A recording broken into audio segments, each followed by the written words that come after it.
Hello everyone, welcome back to my channel. Today I'm going to be talking about all of the Japanese and East Asian literature that I've read, and I put emphasis on Japanese because most of these books are Japanese. In fact, I think there's only 2 or 3 that aren't. I decided to do this video as my second 1000 subscriber special kind of video because I have lots of Japanese literature. It's one of my favorite genres, and there are a few books here that I haven't spoken about before. Like I've been saying, if you do have anything you want to see for 1000 subscribers or just generally, then please let me know. I do have to warn you guys that I might slow down on my content for the next 2 to 3 months. I have my A-levels from May 11th to June 11th, so that's going to be a very intense month, and of course the 2 months leading up to that are going to be just as intense. I am of course going to post a March reading wrap-up next week, and then monthly reading wrap-ups every month, as well as some ambiances and possibly some classic ranking videos. But generally I am pretty much just from now until summer waiting to do my funner or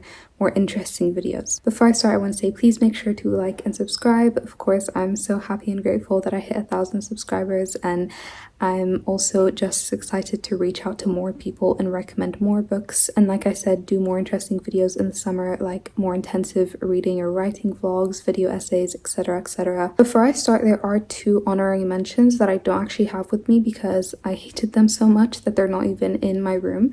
The first is No Longer Human by Osamu Dazai. I really hated that book. I read it in a day. I don't like the author, and I think that it really translates into his books, and I didn't like the character or the sentiments. Even the writing, nothing was special to me, and I felt like there were a lot of books that presented those ideas a lot better. And then the second was I Want to Die by I Want to Eat Tteokbokki. I didn't like it. It turned out to be transcripts between, I think, the author actually and her therapist, which I didn't like. I thought the format didn't work well at all. I didn't actually find anything relatable or comforting or anything, to be honest. I kind of rolled my eyes at some of the characters and what they were saying and doing. I'm just not going to really put emphasis on that book specifically or really include it in the video because I do think the author actually committed not long ago, so it just feels a little bit uncomfortable to talk about it, especially with a lot of the negative stuff I have to say about it. Let's actually begin because there are a lot of books here, and the first is Lonely Castle in the Mirror by Mizuki Tsujimura. I'm going to pronounce a lot of these names wrong, I apologize. This, I think, was my favorite Japanese literature book when I first read it, but for some reason I forgot so much, and I definitely want to reread it in the summer. But just the cover is so gorgeous and I love the name. Lonely Castle in the Mirror is about this girl who's dealing with bullying, and one day she sees a castle in her mirror and she ends up stepping inside and finding herself transformed into a castle where there are other children her age. This was such a special novel. I actually found the premise and storyline so interesting and fun, but then it also dealt with some really serious topics. Like I said, I don't remember a lot, but everything I do remember tells me this is the kind of book that I would have loved to say I wrote. Like I said, the story and premises were so interesting and entertaining, but it also dealt with some heavy topics. I felt like this was something that younger people could read and really love, but definitely also older people. Beautiful name, beautiful cover, just absolutely perfect. I'm so excited to reread this actually. A really special book. Also, this is a bit of a mess. I don't know why this hijab has so much material. I didn't even know what to do with it. Next, we have Sweet Bean Paste by Durian Sukigawa. This is about a man who has failed in life. He has a criminal record, he drinks, and he spends his days making these pancakes, dorayaki, which have red bean paste inside, until one day a woman comes in. She's an elderly woman with disfigured hands, and she wants to work with him. An unlikely friendship blossoms, and when a younger customer comes in, the 3 of them also develop a friendship.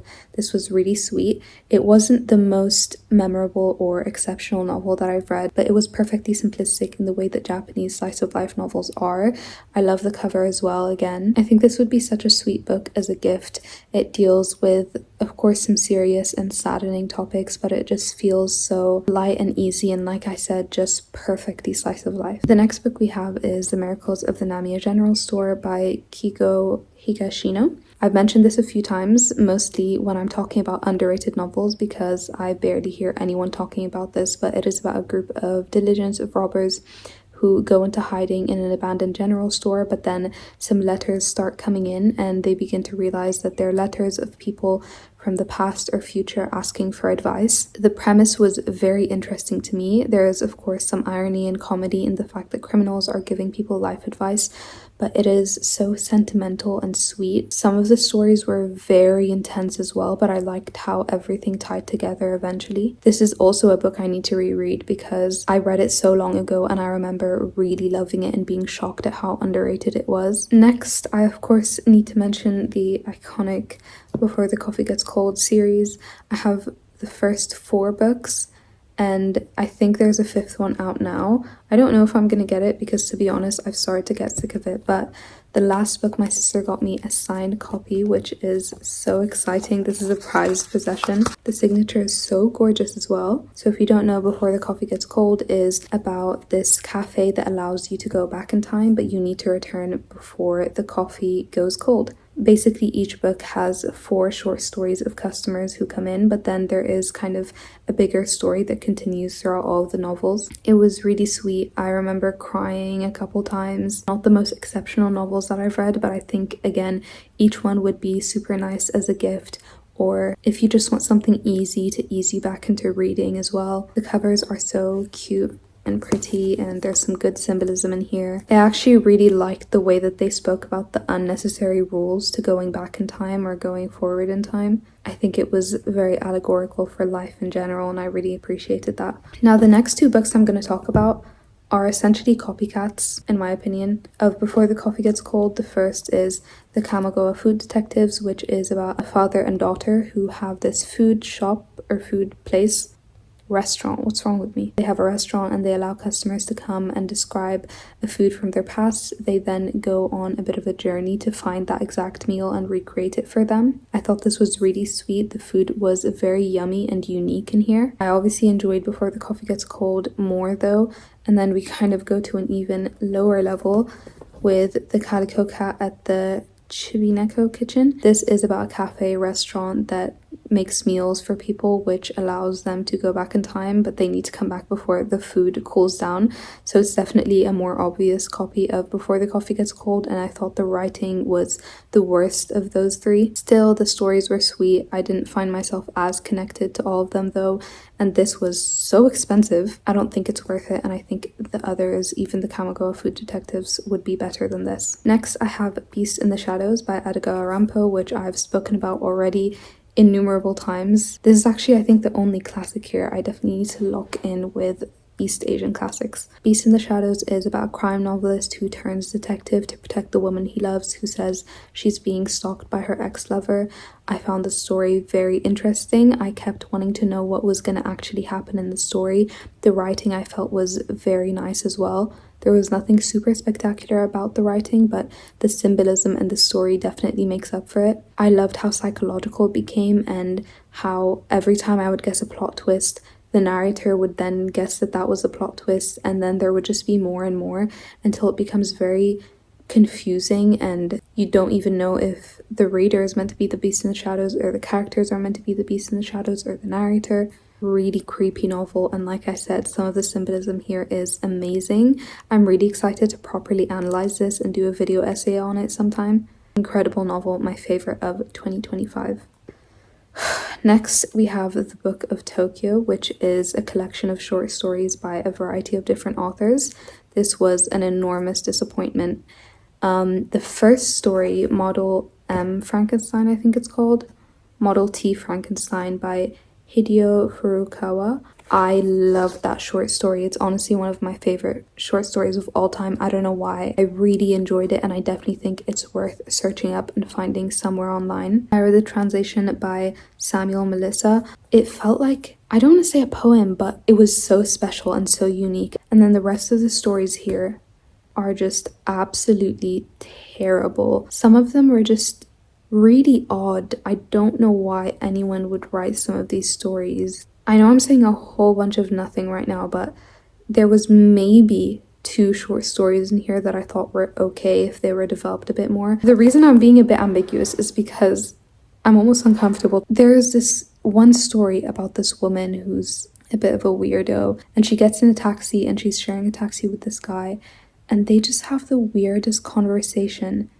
Yeah, no, this wasn't on my bookshelf for the longest time. Because next we have The Cat Who Saved Books by Sosuke Natsukawa. This is a very sweet slice of life adventure book about a boy who helped his grandfather with his library, and then when his grandfather passes away, he thinks he's going to have to sell the library and move away, but then a talking cat comes up to him and asks him for help on a mission to save some books. Really sweet premise. I think this is something that definitely younger teenagers should read. Reading it, it was very simple and easy. You'll see that as a theme with a lot of these novels. In fact, the next book, which is The Goodbye Cat by Hiro Arikawa, is also similar, but I think I enjoyed it quite a bit more. This is a collection of shorter stories, all by Hiro Arikawa, about cats and how cats have helped certain people. Fictional stories, but I really enjoyed it. There were some that I of course enjoyed more than others, but I did really love most of these, and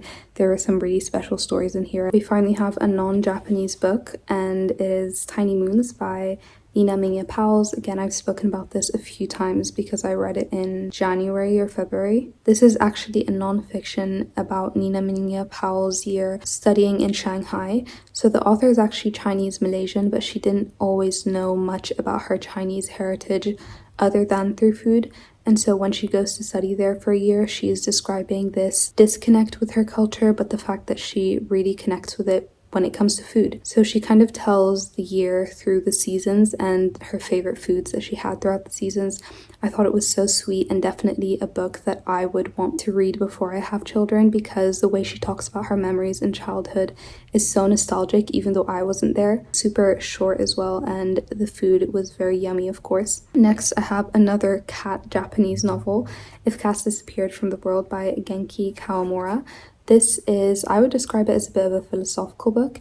It is about a man who finds out he's going to die soon, and then he goes back to his apartment and he finds the devil there who tells him that he's actually going to die tomorrow unless he makes something disappear from the world. And every time he makes something disappear from the world, he gets an extra day in life. And as he goes on with this, he begins to question what is worthy in life and what isn't, and the worth of time versus legacy, and what is important to remain in the world and what isn't. This was very interesting and, like I said, quite philosophical, super easy. It's 200 pages, but the writing is very easy and kind of bigger on the page. Next, we have Strange Weather in Tokyo by Hiromi Kawakami. No, okay, never mind. I thought it was the same author for a second. So Strange Weather in Tokyo is one of my favorite Japanese novels. It is about a woman who is, I believe, in her 30s or 40s, who reconnects with her old high school or college professor, and they end up developing a relationship. This isn't something that I would be generally into, but I found that the way the author dealt with it was very sweet and lighthearted, and there were some really lovely scenes in here and some relatable scenes. I really enjoyed the simplicity of this and the personalities of the characters, and I thought the ending was super effective and relevant, I think, for the novel. Really enjoyed this, and I would definitely recommend. And finally, this is, I don't want to get it wrong, it's Korean, right? Almond by Won Pyong-sun. This is about a boy who has a real medical condition which makes it hard for him to feel emotions such as anger. Don't read the back if you're going to get this, because it gives away quite a big spoiler that's really only revealed halfway through the novel, but he ends up going through a bit of a traumatic experience, and we see how he deals with it and how other people respond to him dealing with it as someone who struggles to feel emotions such as happiness or sadness or anger. I found this to be really sweet. I finished it in one sitting by accident. I always say that when I talk about this book. The book generally is really short and easy, but I found it to be, ironically enough, very emotional and sentimental and relevant. I think the condition is a bit dramatized, but I think it's important as well to look at rare diseases and the way literature can describe those, because I think literature is accessible to everyone, but for example, I would not have known that this condition exists, and learning about it really made me appreciate humanity and being able to feel emotions like this. And that is it for today's video. I have a huge mess of books here that I need to put away. I really hope you guys did enjoy. As always, if you have any book recommendations, Japanese book recommendations, just generally East Asian book recommendations, particularly classics, then please let me know. I've already gotten a few in my comments. There was one that really fascinated me. I know it might seem like I'm not looking at your recommendations, but trust me, I am. I just have such a long list that it might take me a while to get there. Okay, thank you again, and I will see you guys next week.